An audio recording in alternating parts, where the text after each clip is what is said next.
Welcome everybody to another episode of the Weed News. I'm your host, Mike Cannon. The weather has officially shifted, so of course, I'm getting sick. Coughing all over the place kind of sounds like I have an old man's load in the back of my throat. But I've never had an easier time getting a seat on the subway. Swear to God, people are fucking paranoid. Have they just unleashed THC into the water supply like it's Batman Begins? Because people are losing it right now. But if my eyes start bleeding, please call somebody.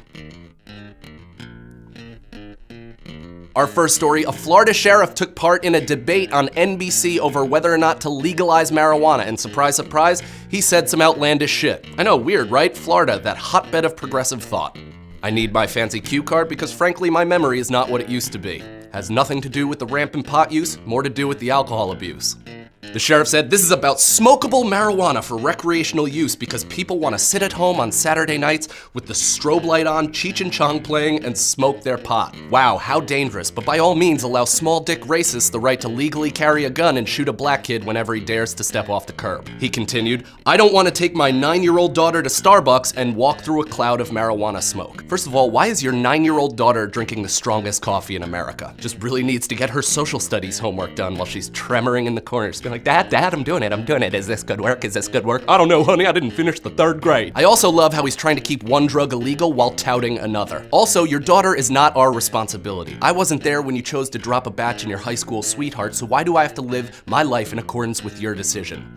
Florida, further proving that they're the herpy-ridden dick of America. Apparently, I have no interest in touring Florida. I do, book me, I'd love to play. Low price, not that successful. Weed News, 200 views per week. In other news, a Georgia man accidentally texted his probation officer to inquire about a marijuana deal.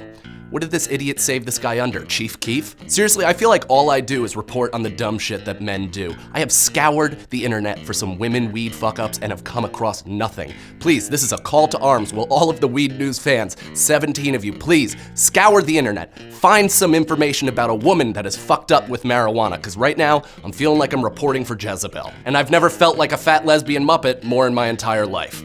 That's not true. I have had a woman's entire hand up my ass. Felt like Elmo in that moment. Oh, tickles! It's that time again, time for this week's Toker Tech. I forget all of a sudden where it comes from. This week, I am reviewing the oldie but goodie hash. This is why I'm reviewing hash. I know people have experienced it before and there's probably nothing new I can bring to the table, but I haven't smoked this shit since college and I just did it this weekend and God was it delightful. It's remarkably calming with no frantic extrasensory feelings whatsoever. Honestly, it felt like I was floating in a pool of butterscotch. Like I was getting massaged by several Asian boys with nimble fingers. It just felt super good and it felt like I was kind of getting their IQ through osmosis through their fingertips. I don't even know who made this or if it was actual hash. Probably DMT, which is why I saw several layers of the universe.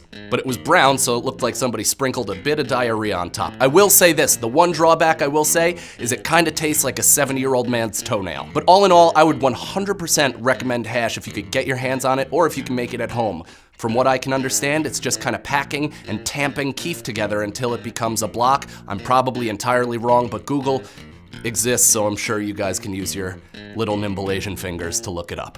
That's what we in the biz call a callback. Now, for our second time doing this segment, what to watch while weeded. Again, this is a retro showdown of an episode, so I'm gonna go ahead and say you should watch Kanye West featuring Rihanna's All of the Lights video. Let's take a look at the clip.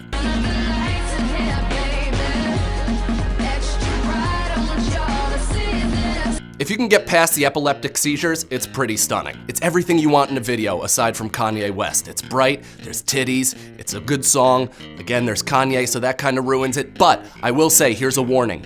Don't watch it in the same room as your friend, especially on the same couch. We were high, we were enjoying it initially, but Rihanna is so goddamn hot that it made us genuinely uncomfortable to be sitting in the same proximity as each other. Seriously, I don't even have that big of a dick, but we were within 6 feet and I felt like I was gonna brush his kneecap. But it's a perfect song to get ready to before you go out. What am I, one of the ladies? What do we put our clutches in just the middle and just dazzle and drink some Cosmos, smoke a little one-hitters because our lungs can't take any heavy lifting? Sorry, but that's exactly what I was doing while watching this video. It just forced me to sit down and really pay attention to the things covering Rihanna's breast because, you know, you hope for 1 second that they missed just a little bit of an areola. Not as if we couldn't find that on every internet site in America. Well, that's it for this episode of The Weed News. Thank you so much for watching, everybody. Again, remember to subscribe to The Weed News down on the corner. I know my girlfriend gave me shit because she's like, what do you mean? It's right there. The subscribe button is right there. But I always look at it as if I'm watching a minimized video and have porn in another tab. And again, please subscribe to my podcast called Deep Inside the Rabbit Hole. I believe it's on this side. I always point this way because frankly, I'm a moron. But we talk conspiracy, consciousness, all that jazz. It's really a good time, especially if you like to get high and pontificate on 9/11 as if you have any kind of background in engineering. Well, thanks again for watching, everybody. Take care. Fatality.